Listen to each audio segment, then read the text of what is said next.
नमस्कार दोस्तों, आज मैं आप सब लोगों के लिए लेकर आई हूँ एक कहानी संग्रह।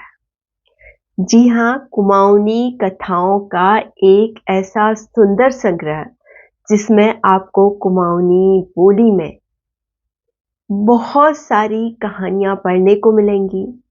और ये कहानियाँ ऐसी हैं जिनको पढ़कर आपको लगेगा या तो आप इन कहानियों के पात्र हैं या आसपास आपके जो लोग हैं वो कहीं न कहीं इस कहानी से जुड़े हुए हैं। इस कथा संग्रह का नाम है श्रद्धांजलि, जो मुझे दिसंबर माह में प्राप्त हुई थी और तब से मैंने इसको पढ़ना शुरू किया। इस कहानी संग्रह को लेकर आए हैं आदरणीय ब्रिगेडियर धीरेश कुमार जोशी जी, जो भारतीय सेना से सेवानिवृत्त हैं और वर्तमान में कुमाऊनी बोली, भाषा, संस्कृति और समाज के लिए अपना अमूल्य योगदान दे रहे हैं। श्रद्धांजलि किताब आधारित है सैन्य जीवन पर और इस किताब के माध्यम से लेखक ने सेना के जवानों को जो विषम परिस्थितियों में काम करते हैं, विषम परिस्थितियों में रहते हैं और देश की रक्षा करते हुए अपना जीवन तक अर्पण कर देते हैं, उनको श्रद्धांजलि स्वरूप इसे भेंट किया है। इसमें कई कहानियां हैं। कुछ कहानियां सत्य घटनाओं पर आधारित हैं और कुछ काल्पनिक हैं। लेकिन अगर आप काल्पनिक कहानियों को भी पढ़ेंगे तो लगेगा कि इनके जो पात्र हैं वो सजीव हैं। मैंने इसकी लगभग सभी कहानियां पढ़ी हैं, लेकिन जो कहानियां मुझे बेहद पसंद आई वो मैं आपको बताती हूँ। मुझे जो पसंद आई वो पहली कहानी थी जम्बूवल्लम। वो मुझे इसीलिए पसंद आई कि इसको मैं कहीं न कहीं अपने बचपन से जोड़ पा रही थी, क्योंकि बचपन में हम इस कहानी में लिखे हुए कई प्रसंगों से रूबरू हो चुके हैं। इसके अलावा बाबू मैं हूँ तिरंग लाया, गैंग ऑफ फोर, शेरू संतरी, जो बहुत ही भावपूर्ण कहानी है।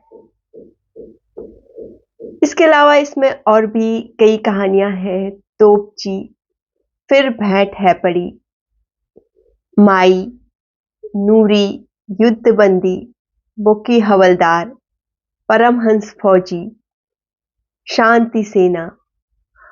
तो इसकी हर एक कहानियां आपको सोचने पर मजबूर कर देंगी। श्रद्धांजलि जो एक कहानी संग्रह है, यह आप प्राप्त कर सकते हैं अविचल प्रकाशन से, उनकी वेबसाइट में जाकर या उन्हें फोन करके या उनको ईमेल करके।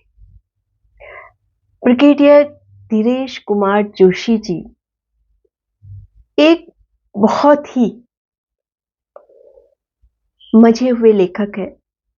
इन कहानियों में उन्होंने बहुत ही प्रभावशाली तरीके से संवाद, शब्द संयोजन किया हुआ है, जो सीधे पाठकों के दिल और दिमाग तक जाता है। इसी के साथ मैं आप सभी से आग्रह करना चाहूंगी कि आप कोशिश करिए अपने बच्चों को पठन पाठन से जोड़ने का। जब भी आप अपने बच्चों को, आसपास के लोगों को उपहार स्वरूप कुछ देना चाहते हैं तो एक पुस्तक जरूर दीजिए, क्योंकि जैसे जैसे हम पुस्तक पढ़ते हैं हमारे भीतर आत्मचिंतन का विकास होता है और हम कहीं न कहीं जुड़ते हैं अपनी संस्कृति से, अपने लोगों से। और यही बात है श्रद्धांजलि में, जिसमें कुमाऊनी बोली बहुत ही सरल तरीके से लेखक ने प्रयोग की है, जिसे हर कोई पढ़ सकता है और साथ ही इस कथा संग्रह के माध्यम से वो सैन्य जीवन से भी परिचित हो सकता है, उनकी कठिनाइयों को समझ सकता है। और हमारे कुमाऊं की तो पूरी की पूरी जो एक पीढ़ी है वो सेना में कार्यरत रही है, चाहे हम विश्व युद्ध की बात करें या वर्तमान की, तो किताबें बहुत अच्छा माध्यम होती हैं लोगों को अपनी संस्कृति, अपने समाज से जोड़ने का। आशा करती हूँ आप लोग भी ऐसी ही किताबों को पढ़ेंगे और श्रद्धांजलि जैसी पुस्तकों को आगे बढ़ाने के लिए अपनी ओर से सहयोग करेंगे। धन्यवाद।